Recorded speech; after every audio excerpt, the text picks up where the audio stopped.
Studio Blue Radio is proud to present Raffa Music Show by Raffaela Madaffari.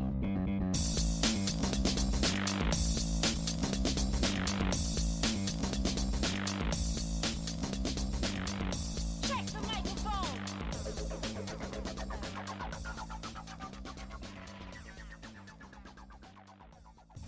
Hi everyone, welcome to the Raffa Music Show here on Studio Blue Radio. I'm Raffy, and today I have a very special guest, Steve Everett. Hello, Steve. Hello, Raffy. I'm happy to be here. Happy to have you. So I guess let's just jump right into it.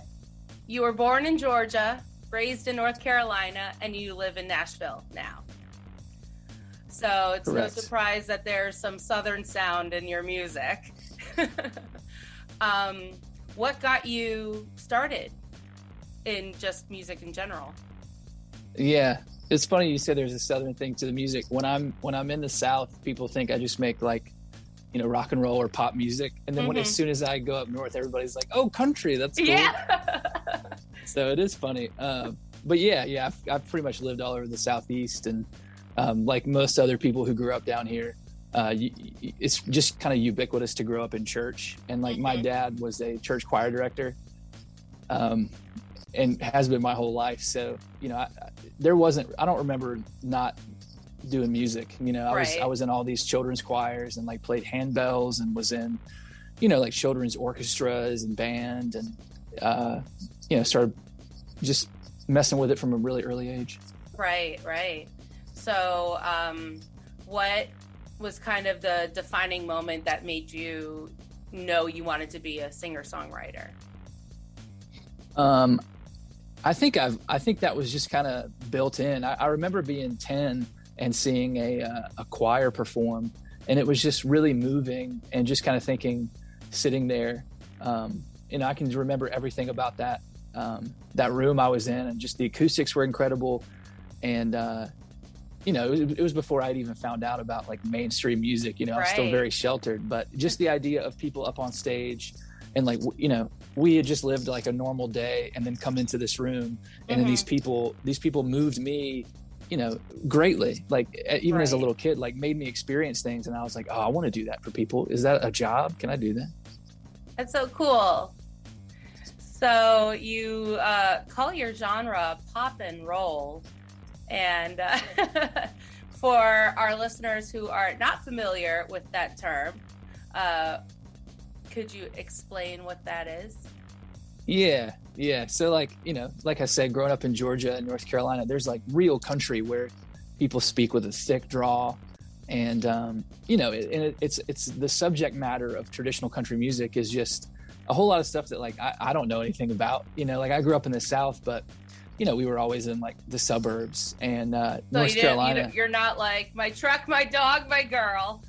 Yeah, and we can all identify. And there's tons of members of my extended family that live very rural lives, and can fix anything, and have been farmers in the past, and they just have such a different skill set than kind of what I developed and went after. But the pop and roll thing is just. I had to have something to call it, but it's kind of friendly. Like it's almost like Tom Petty if he was in middle school. It's just I try to have like I want my music to be this kind of warm hug that's like dancey. It's fun. Maybe just a little escape from the everyday, something you can smile while you listen to. And but it's so rock and roll. There's electric guitars and drums and all the things that make rock and roll, but it's kind of a sweeter message, which leans pop. So I just kind of combined the two. And I actually, during the pandemic, I trademarked it. Like I spent the money to trademark it, and they were like, what are you going to do with this? And I had to be like, I'm not sure, but something.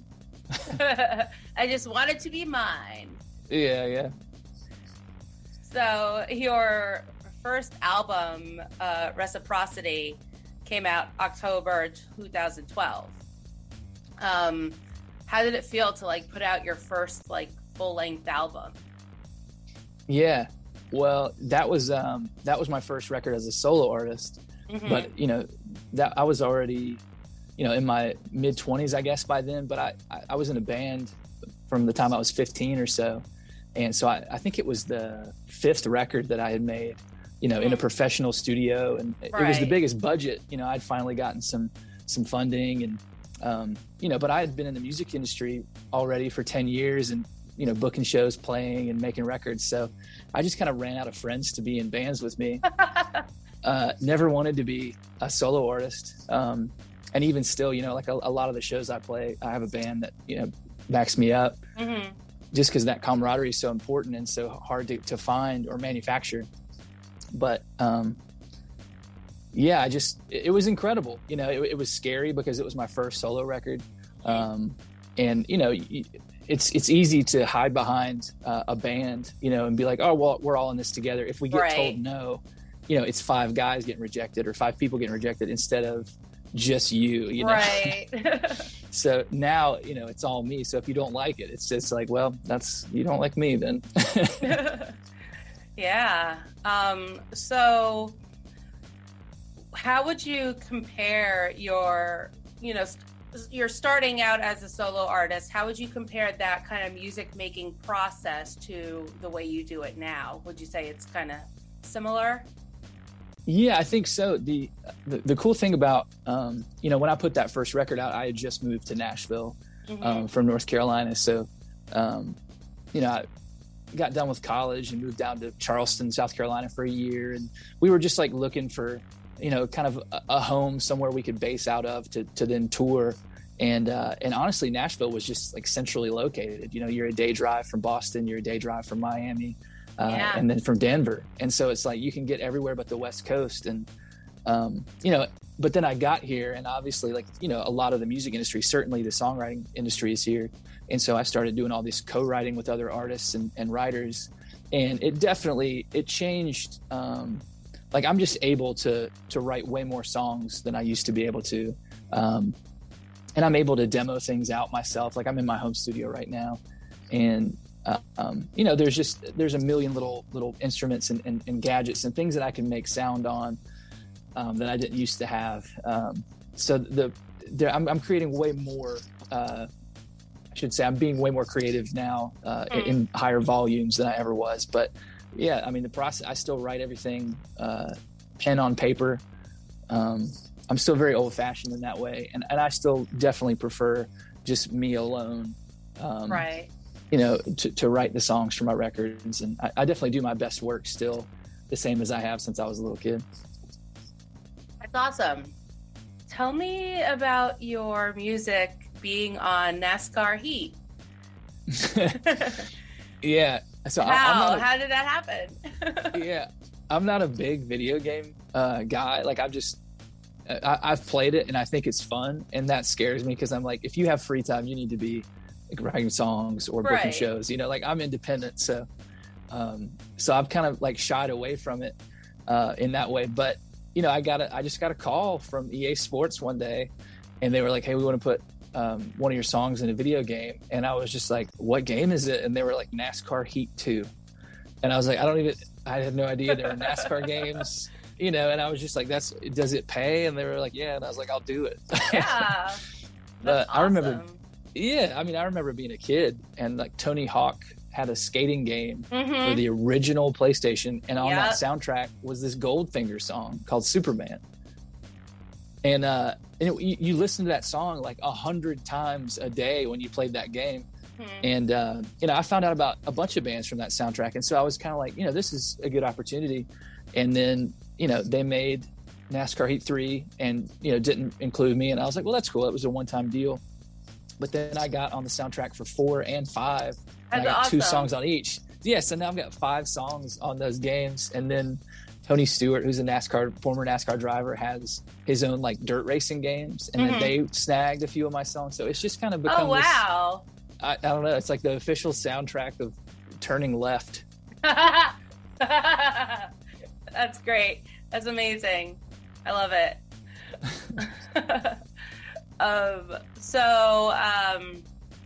Your last album, Little Wins, was released in April. In your opinion, how do you think the reception of your 4th full-length album went? I was very happy, especially considering that, still then and still now, like we're in the middle of COVID, and like every other household feels a different way about, like, do I want to go out anywhere? Do I want to stay home? And what's okay, what's not okay? And it's just like such a treacherous path to try to like weave through all these new outbreaks and regulations. And what do you feel good about exposing people to risk wise, and trying to weigh your own personal feelings on the matter with the fact that like you have to be respectful of other people. And it's just been it's been really hard, but I was very happy that we debuted at number 6 in my genre on the iTunes charts, which is a really good indicator of like, because so I had the number 6 singer-songwriter album in America for a few days, which was nice. But yeah, people listened to it, and in bigger numbers than I thought they would, just for not being able to tour really extensively. And kind of that's the model, you drop a record and then you do a ton of interviews, and you try to hit radio stations, and all this stuff is in person. And so it really hurt my ability to get the word out. But still somehow it's really performed about as well as the others have, if not a little better. And I'm excited that it's in the world, because I started the funding for this record on Indiegogo, just a crowdfunding platform. But the campaign went live like 4 days before COVID got announced. And so the whole month that I was raising the money to make this record, it was when we were getting all this terrible news and everybody was so scared, and nobody was making any money. And I was just like, oh my God, but we made it, and I'm actually finishing up a documentary right now with my buddy Paul. Yeah. Paul Fowl, really good friend of mine, came along and videoed the whole process. And so we're chopping up a film that I'm going to try to like enter it into some film festivals and see, but it's just a really cool look at what it looks like to make a record during a pandemic as an independent artist.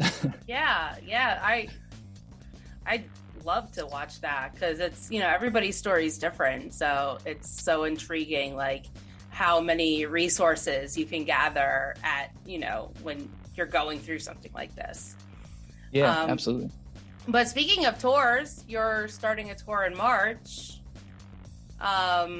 You're hitting Virginia, Florida, which I don't know why, but and Alabama. So, is there any other states you plan on playing? Yeah, for sure. So I'm just now booking. I'm putting together a larger spring tour, but I think you'd probably just have my tour dates pulled up, and that's just kind of all I've got announced right now. But there's going to be a whole lot more. It was on your website. Yeah. No, so I've just got a few things that I already had booked, that are just kind of standalones. But yeah, I'm going to be out really extensively over the spring and summer, and I'm hoping. And all this is just during COVID. You're one news brief away from having to reschedule everything again. So right now I'm just kind of focusing on a lot of writing and doing some recording and just the things that I can do on my end, regardless of, whether I'm allowed to tour or not. Yeah. So going back to your album, Little Wins, the single The Only Way is the only song that has a music video from that album. Are you planning on making any other ones?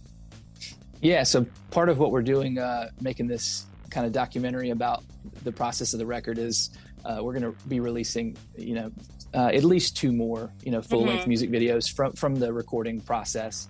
Just kind of a fun way to, give you a look inside, like who played what on the album and what did that look like and what was the vibe like, in the room when these things were kind of coming to life.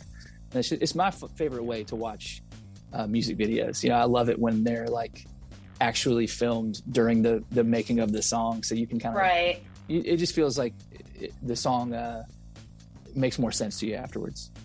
Yeah, or like do you remember those pop-up videos on VH1? I used to love those because people are interested in what happens behind the scenes, so. Right? And so that's the magic that we have with all the great videos